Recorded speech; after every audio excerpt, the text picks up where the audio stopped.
triskaidekaphobia. It's the fear of the number 13. Here in the United States and in other places around the world, people have an odd fear of that number. But I'm here to tell you that you don't always need to fear the number 13.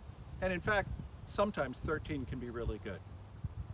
Hi everyone, my name is Rick Golba, and I'm one of the product marketing managers here at Percona. Today I'm going to talk to you about Postgres core distribution version 13. Postgres 13 is a core component of the Percona distribution for Postgres.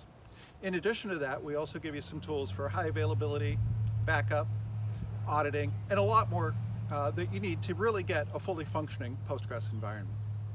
But with this release, we took it a little bit further. You see, this time around, Percona has authored an extension called PG Stat Monitor.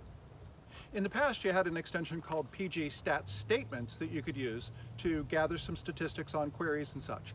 When you needed to do analysis, you needed to do aggregation, there was a lot of other work.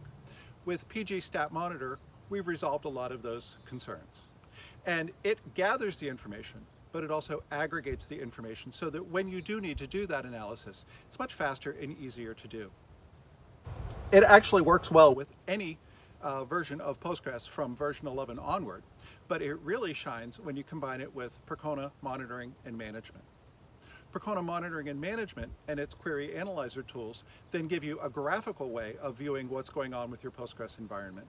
And you can use that information to quickly and easily go out and troubleshoot queries, look at ways that you can really prevent outages, and do a whole lot of really great optimizations.